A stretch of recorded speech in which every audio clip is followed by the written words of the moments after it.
Hey y'all, it's Crystal. Thanks so much for coming by today. Just gonna start a little vlog today for the week of weird. Yes, the week of weird is finally here. I'm so excited. I'm so excited. Really super jazzed that lots of folks are joining in with us and just getting weird with us. I'm just super excited. So today is Sunday, March 12th, of course. It's a nice rainy day actually here in North Carolina, but we're getting weird. It's also daylight savings time, so of course today's like the worst. You lose an hour and but anyway, so I think I'm gonna dig into the weird first off. I'm not quite sure yet. I've got a few stories marked off that I want to kind of try to get to this week, so I'm not sure what I'll dig into first, but yeah, I'm gonna get a story or two I think out of here today, and just see where the week goes. Not sure if this is gonna be maybe the daily vlogs or a couple of days and then I'll post. I don't know. We'll see. We'll just see where the week goes. All right. See ya.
Okay, so I'm up here in my spare room. I'm about to record a little tag video, so let me check in while I'm kind of up here and set up. So I've read a couple stories already for the week of weird. The first story I read is out of this big, the weird book, and it is Casting the Runes. I'll show you if you see it. Casting the Runes by M.R. James. I've yet to read M.R. James, so again, this is kind of what I'm liking about Week of Weird, is a nice way to kind of read some authors that I've always been on my list for a while. So M.R. James was an English writer and a medieval scholar. His ghost stories have come to be widely regarded as among the finest in English literature. By ignoring the formal Gothic trappings used by previous writers of supernatural fictions, James helped to update the weird tale. Casting the Runes from 1911 is his most famous tale, situating the weird in a contemporary context while still acknowledging the writer's own historical interests. It is genuinely unsettling even today. And then it goes on. You know, he was influential on H.P. Lovecraft, Clark Ashton Smith, and even Ramsey Campbell and Kenneth Lee. So I know M.R. James is very influential, so I'm so happy to have finally read this. And yeah, this was a pretty good story. So we're following, how do I say this? So basically, just because it's a short story, so I won't say too much, but there is this man who is like an alchemist, and he is trying to get his work published. And so the people that that he has come in contact with to like, can you publish my writings and stuff? And people aren't really interested. And he kind of thinks revenge is the best way to go with this. So using some of his alchemical, is that a word? Magical powers, he exacts revenge. It definitely has got some spookiness to it, and it's pretty interesting. So it does have a different gothic feel, and yeah, very atmospheric for sure. So yeah, that was a good way to start the week of weird. I also, because I'm doing some laundry today, I pulled up a short story on Scribd by Livia Llewellyn called Wasp and Snake. Well, this is part of a sort of kind of anthology from Toward Nightfire. That's audio only.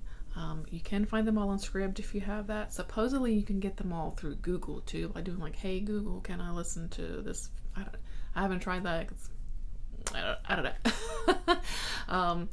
But anyway, this is another short story, so I won't say too much, but it was excellent. It was so good. So we're following, our character's name is Wasp. She is an assassin for hire, and we see her in the beginning as she gets sort of augmented with this kind of biomechanical, kind of cybernetic weapon, we'll say. Not to give anything away. And we see her as she's about to hit, her next target, and the reason why, and who hired her, and all that good stuff. And then what happens when she makes that attack with this new, this new weapon that she has been given. It turns really dark, and really, this is a really short story, and she really packed a hell of a punch in those few words. So this was excellent. Very good. So yay. Off to a really good start for the week of weird. We'll check in later.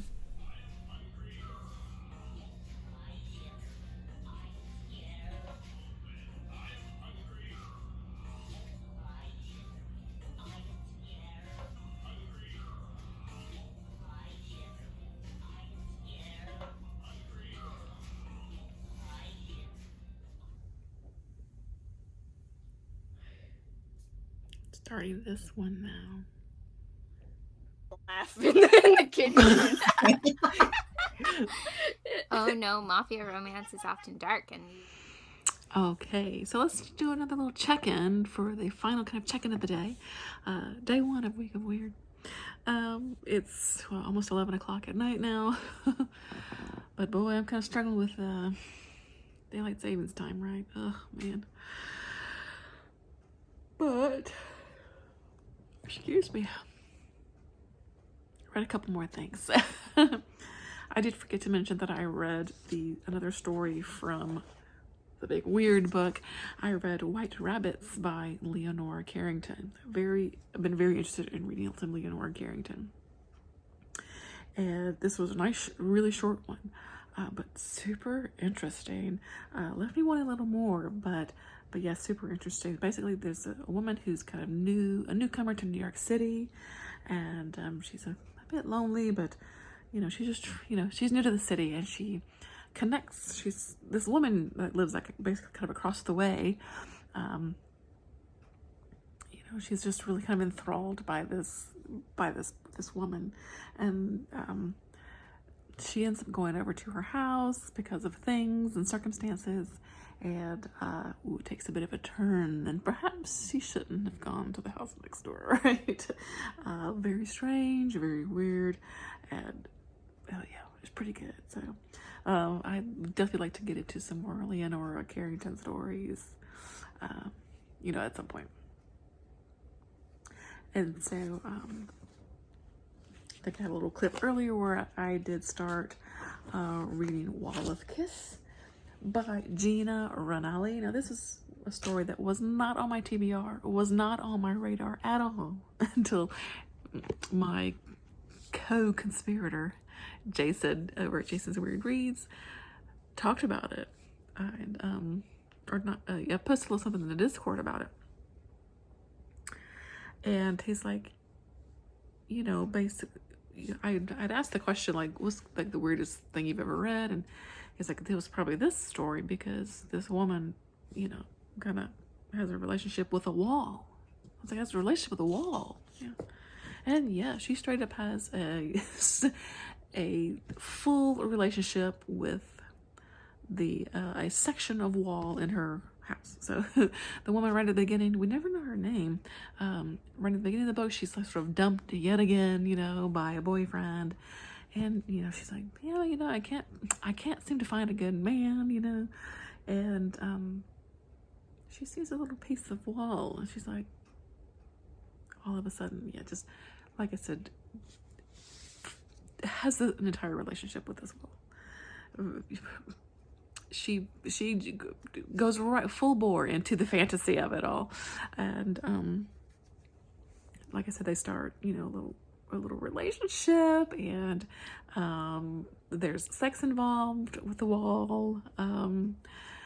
The relationship turns sour.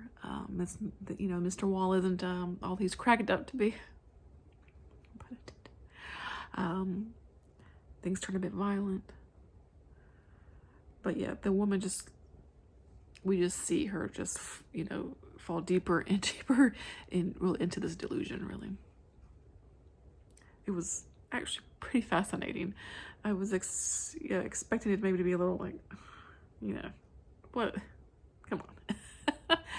But I found it pretty fascinating because, you know, even in this sort of fantasy that she was having with this wall, the relationship ended like it seems like most of her other relationships ended, like, you know, with people just not working out, you know. Like, she could have made it work out with the wall because it was her fantasy and yet it didn't, right?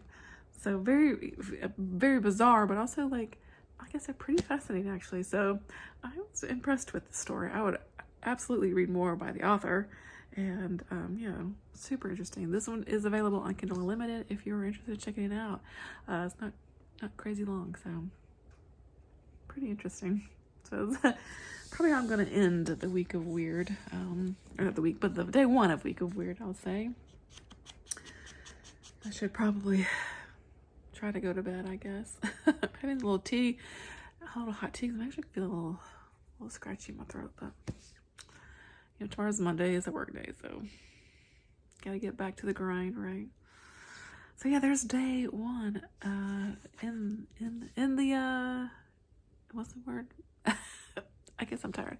I can't think of the words I'm trying to say, but anyway, day one. All right. Bye.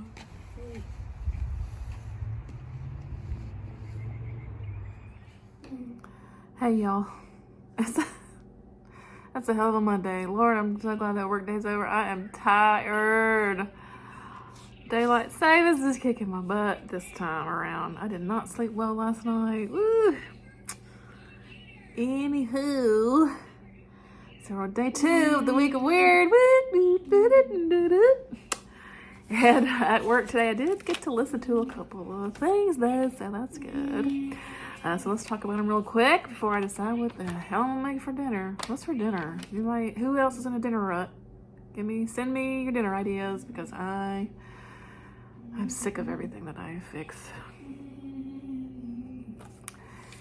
Anyway, let's talk a couple things I read today. So I did listen to 2 audiobooks today. The first one was Fish in Exile by Vicky Now. This is it's a short, maybe 6-ish hour audiobook.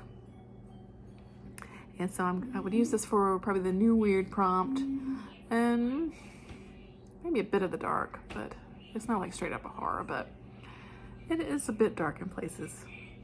Anyway, this story is essentially the story of a married couple. We have Ethos and Catholic, who we discovered that they have twin children that have died, and so it basically is how, after that happened, how these two people are dealing with it, essentially, separately, and they're dealing with it in very different ways. Ethos is the husband, and he is basically just staying around the house. Like, he's not going to work, and he's struggling. He's struggling. Their relationship is drifting apart, as I think something that tends to happen. Catholic she's had an affair, with this guy named Callisto, who was like a neighbor next door kind of thing.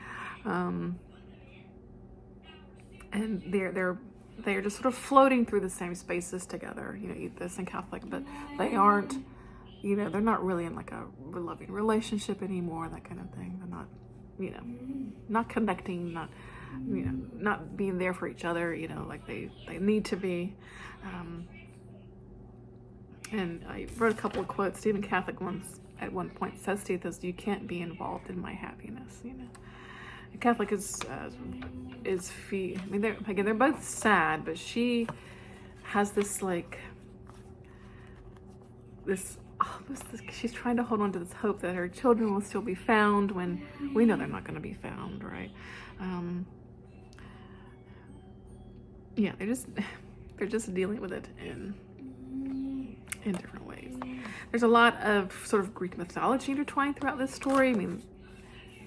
From the characters' names, and then there's this sort of story of Hades and Persephone is told, and it's kind of intertwined into the story. Something that Ethos and Catholic do is they go to the ocean, because that's where their kids were. I think they drowned, and so they go to the ocean and bring salt water back to this huge. They build this huge aquarium in their house, and they go get saltwater fish, and they try, for them to be their pets, and they, try to take their fish for walks, and they dress them in little outfits, and that gets a little strange, but they don't really take care of the fish very well, and it's just an excuse to go to the sea, really, to kind of, because again, Catholic is still holding on to hope that one of those buckets of water that they pull out will have, they'll find their children, right? It's really sad. It goes to it gets dark. I mean, there is a slight horror element, I would say, because just the grief and everything that's explored in here. It's absolutely beautifully written. Vicky, now I will absolutely read more from this author. Beautiful writing. It is very strange. It is a strange story, but it is captivating. It is very affecting, very emotional. It's really good. It's really good, you guys. If you like, a little bit of the nonsensical with some dark, with some beautiful writing, it's I really liked it a lot. So yeah. And then I pulled up the I forgot the book. Hold on, let me grab the book. Okay. So I did just pull it up on audiobook, but I have this book. It was on my TBR for Week of Weird, Agents of Dreamland by Caitlin R. Kiernan. Caitlin R. Kiernan is an author. It's one of those authors I've been needing to read for years and years now, and you never do. You know how that goes. So I had this little novella, and I was like, you know what? I'm going to add this to my TBR. It has, I guess this probably has some cosmic horror type elements to it. And it is part of a series, and I'm definitely intrigued to find more about the series, because the way this ended, I kind of, I need a little more, So essentially we've got this man named, we only know him as the Signal Man, and he is sort of part of this kind of like it feels like a government agency, something like that, but some kind of like specialty type of agency, he gets off, of the train because he doesn't like to fly, and in Arizona, and he meets up with another woman, and who I think is in the same situation, the same agency. And he kind of goes over what has been happening, what happened to him, his sort of last case, I guess, and basically there's this almost kind of like a cult of this guy named Drew, who has gathered up a bunch of, young women, and they are waiting for something they're calling the messengers. And are the messengers, are they elder gods? Are they aliens? Are they some sort of being, creature? I don't know, but these people are waiting for them, and also being infected by this these sort of spores that are going around. And there's something about Pluto that's making. Yeah, it goes to some bizarre little places in just this short little amount of time. So yeah, it packs a lot in here for so little, so few pages.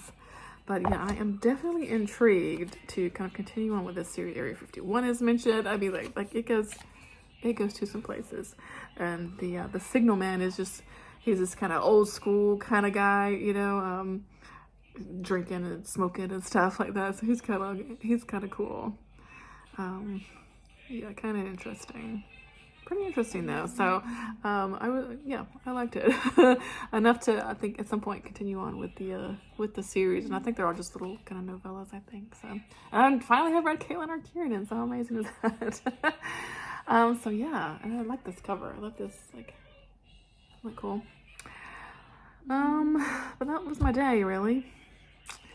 Like I said, I'll go figure out something for dinner tonight, and well, tonight is our Last of Us watching night, so I'll watch that tonight. Maybe I can squeeze in like another short story or something this evening, but that's day 2. That's day 2 for me, so I'll check in later. Look, no judgment, but like it's a ramen night for me, and kids getting a hot dog and mashed potatoes, and the husband just has to fend for himself. I'm tired.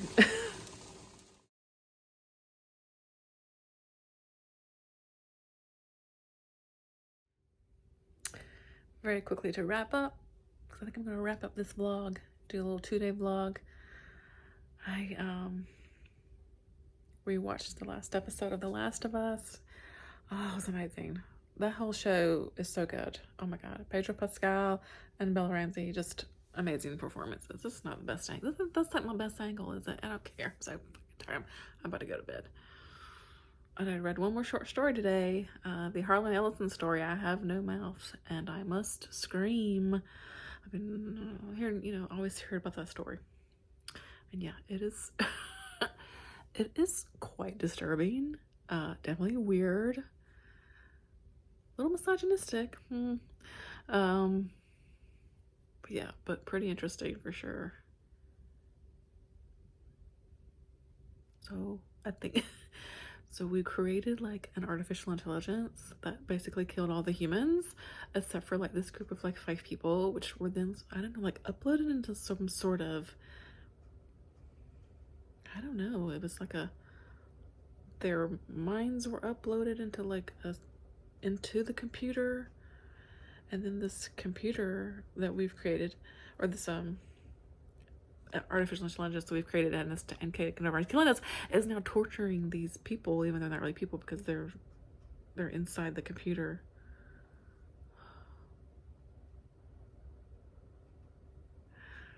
Yeah, the one woman character in the book though is like,